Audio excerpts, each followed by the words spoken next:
नमस्कार दोस्तों, आपका बहुत बहुत स्वागत है स्टडी हिंदी यूट्यूब चैनल में।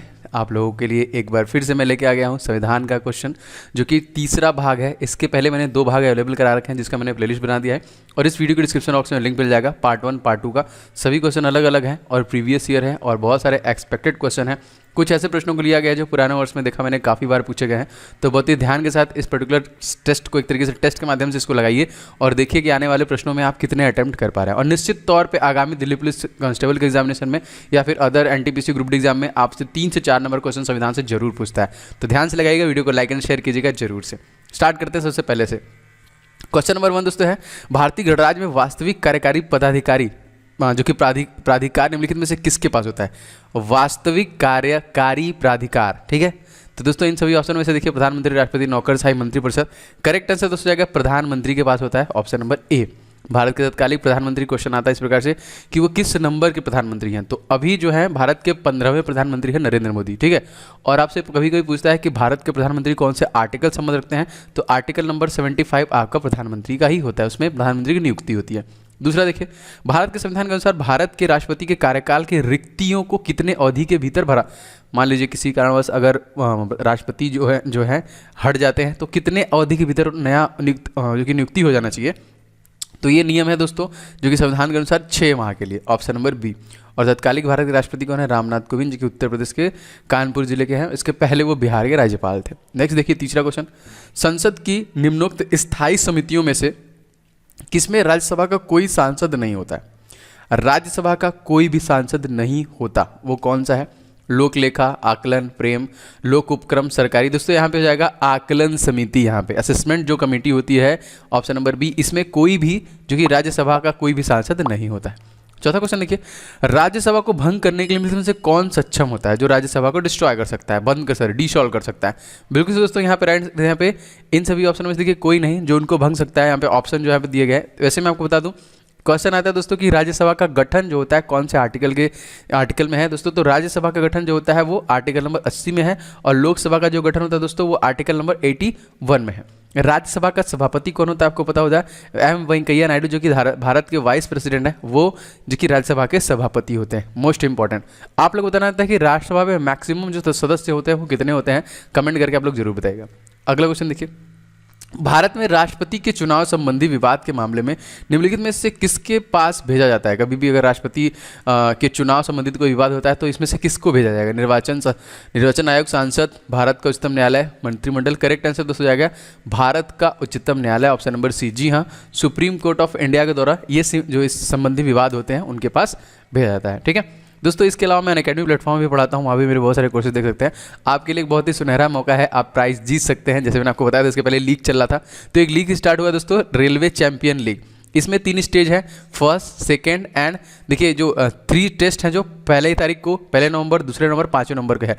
इसमें देखिए अगर आप ग्रुप स्टेज 1 में रैंक लाते हैं तो आपको 5000 मिलेगा। फिर जो कि ग्रुप स्टेज रैंक 2 एंड 3 लाते हैं तो आपको 2500 रुपये मिलेगा। और चौथा या 5वां रैंक लाते हैं तो आपको 1000 रुपये मिलेगा। फाइनल राउंड में देखिए जो जीतता है उसको 10,000 रुपये मिलेगा।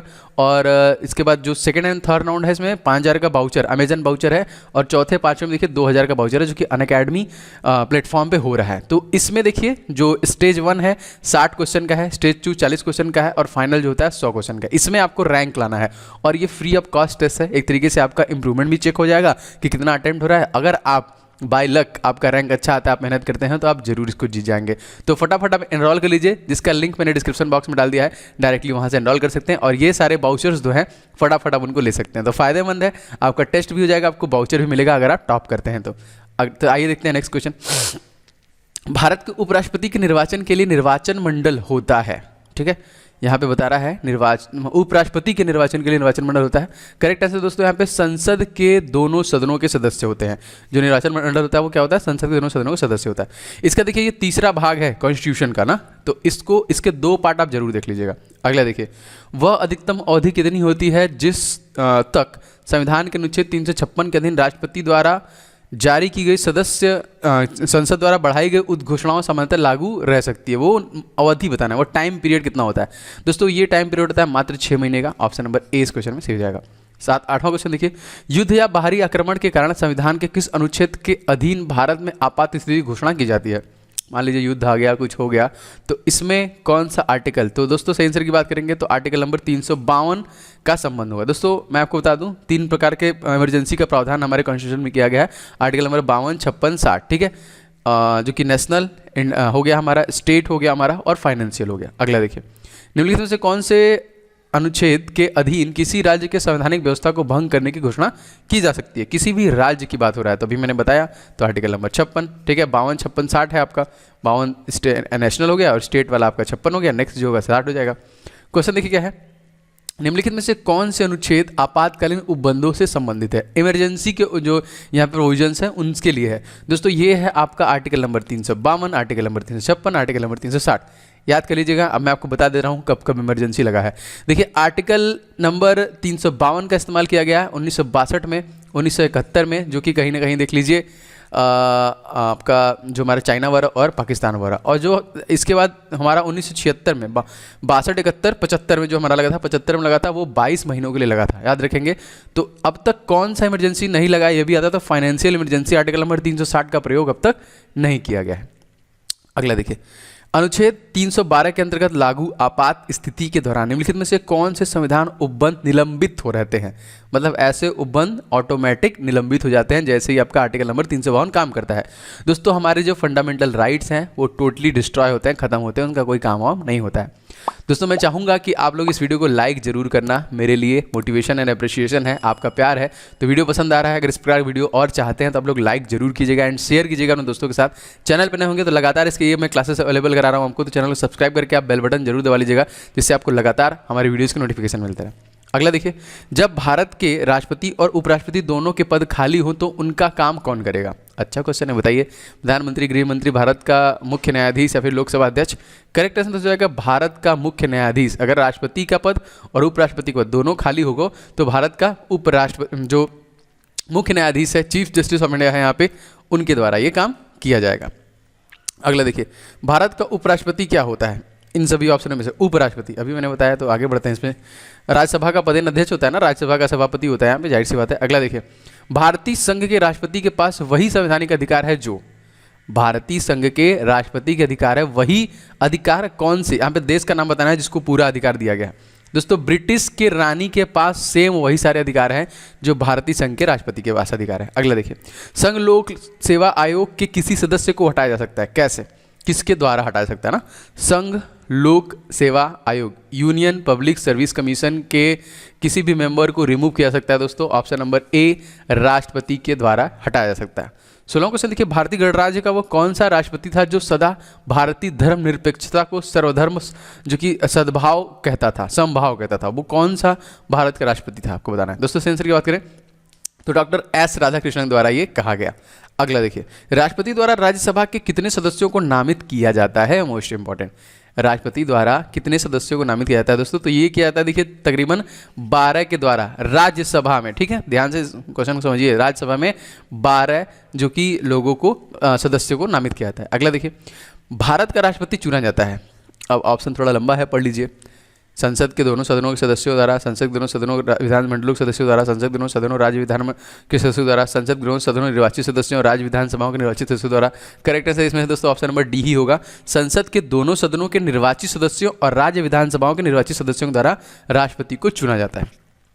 19वां क्वेश्चन देखिए, युद्ध या आक्रमण के कारण अनुच्छेद 352 के अंतर्गत आपातकाल की घोषणा के लिए संसद को अनुमोदन अपेक्षित है? कितने जल्दी, कितने महीनों या फिर दिनों के भीतर? दोस्तों 1 महीने के भीतर ही, विद इन 1 मंथ, ऐसे में अनुच्छेद 352 के अंतर्गत इसकी घोषणा की जाती है। अगला, भारत के राष्ट्रपति का नाम बताइए जो निर्विरोध चुने गए। कोई था ही नहीं, इनका नाम डायरेक्ट याद रखेंगे, डॉक्टर नीलम संजीव रेड्डी दोस्तों, जो निर्विरोध चुने गए, ऑप्शन नंबर बी।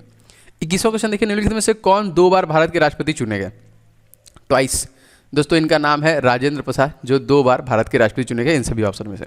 22वां क्वेश्चन देखिए, भारत के राष्ट्रपति के पास आपात अधिकार कितने प्रकार से हैं? तो ये तो 52, 56, 60, ऑप्शन नंबर डी 3 प्रकार से है। 23वां देखिए, भारत सरकार का संवैधानिक अध्यक्ष कौन होता है? ठीक है, constitutional chairman of the government of India कौन होता है दोस्तों? तो इनका है भारत सरकार के लिए राष्ट्रपति ही दोस्तों कॉन्स्टिट्यूशनल चेयरमैन होता है भारत के संवैधानिक अध्यक्ष के रूप में। अगला देखिए, यदि राष्ट्रपति त्यागपत्र देना चाहे तो वह अपने त्यागपत्र किससे संबोधित करेगा? ठीक है, एक तरीके से किसको देगा यहाँ पर अगर वो रिजाइन करना चाहे तो भारत के मुख्य न्यायाधीश को, लोकसभा के सचिव को, उपराष्ट्रपति को, प्रधानमंत्री को। संयुक्त सरकार बात करें तो उपराष्ट्रपति को वो अपना जो रिजिग्नेशन है उनको देगा, यहाँ पे रिजिग्नेशन है। अगला, भारत का राष्ट्रपति अपने पद पर पुनर्निर्वाचन के लिए कितनी बार खड़ा हो सकता है? पुनः निर्वाचन, री इलेक्शन के लिए दोस्तों जितनी बार चाहे उतनी बार, ठीक है। राष्ट्रपति से संबंधित में हमेशा आर्टिकल बताता हूँ। आर्टिकल नंबर 52 में राष्ट्रपति है, आर्टिकल नंबर 54 में राष्ट्रपति का चुनाव होता है, आर्टिकल नंबर 57 राष्ट्रपति का पुनः चुनाव होता है, आर्टिकल नंबर 60 में राष्ट्रपति का शपथ होता है, आर्टिकल नंबर 61 में राष्ट्रपति का महाभियोग होता है, आर्टिकल नंबर 72 में राष्ट्रपति जो क्षमादान की प्रक्रिया है वो होता है यहाँ पे। अगला देखिए, भारत के प्रधानमंत्री का कार्यकाल कितना होता है? प्रधानमंत्री का कार्यकाल जाहिर सी बात है जब तक उसे लोकसभा में बहुमत समर्थ हो तब तक वो कार्यकाल हो सकता है। वैसे तो जनरली 5 साल का ही हो सकता है ना, जब तक उनको बहुमत मिल रहा है अपना सीट बना के लोग रह सकते हैं। अगला, भारत के उपराष्ट्रपति के पद पर लगातार 2 बार कौन रहा है? लगातार 2 बार ना, लगातार कंटिन्यू बोल रहा है, ट्वाइस। तो दोस्तों डॉक्टर एस राधाकृष्णन जो लगातार 2 बार उपराष्ट्रपति के पद पर सृजन थे। 28वां क्वेश्चन देखिए, भारत का प्रधानमंत्री किस प्रक्रिया से बनाया जाता है? बहुत ईजी है क्वेश्चन, नियुक्ति होती है यहाँ पे, option number B is right, an appointment. अगला, राष्ट्रपति का अध्यादेश कितनी अवधि के लिए लागू रहता है यहाँ पे? ठीक है, तो ऑर्डिनेंस जो होता है ये कितने दिनों तक होता है दोस्तों? ये होता है 6 महीनों के लिए, option number B is right. 30वां क्वेश्चन देखिए, यदि आंग्ल भारतीय समुदाय को लोकसभा के पर्याप्त प्रतिनिधित्व प्राप्त ना हो तो समुदाय के 2 सदस्यों को नामित किया जा सकता है। 2 सदस्यों को, बिल्कुल से दोस्तों, ये नामित किया जाता है राष्ट्रपति के द्वारा। ऑप्शन नंबर इस क्वेश्चन में बी ग्रेड हो जाएगा। दोस्तों बताइए कैसा लगा आपको? मैं पूरी कोशिश कर रहा हूँ कि जल्दी जल्दी आपको सारे सिलेबस कवर करूँ। तो ये देखिए उसी का भाग है, संविधान से तकरीबन 4 से 5 क्वेश्चन आते हैं आपके एग्जामिनेशन में। तो वीडियो को तुरंत आप लोग लाइक कीजिएगा अगर यहाँ तक वीडियो देखे हैं तो, एंड वीडियो को अपने दोस्तों के साथ शेयर कीजिए सभी लोग। और अगर आप चैनल पर नए हैं तो चैनल को सब्सक्राइब करके बेल बटन दबा लीजिएगा, जिससे लगातार आपको हमारे वीडियो के नोटिफिकेशन भी मिलते रहें। इसके प्रीवियसली लगातार मॉर्निंग में 5:30 बजे टेस्ट मिलता है, दोपहर में करंट अफेयर्स का एक टॉपिक मैं लेके आता हूँ, और शाम में आपका ये ज्योग्राफी पॉलिटी हिस्ट्री का मैं टॉपिक लेके आ रहा हूँ जो कोई आपको हेल्प कर रहा है। तो अपनी प्रतिक्रियाओं को नीचे कमेंट बॉक्स में जरूर बताएं, कितने अटेम्प्ट किए, कितने क्वेश्चन किए, और इसके पहले के जो 2 भाग हैं उनको भी आप जरूर देख लीजिए, जिसका लिंक मैंने नीचे दे दिया है। तो मिलेंगे अपने नेक्स्ट वाली क्लास में, तब तक के लिए आप लोग इस तरह खुश रहिए, मस्त रहिए, पढ़ते रहिए। जय हिंद, वंदे मातरम।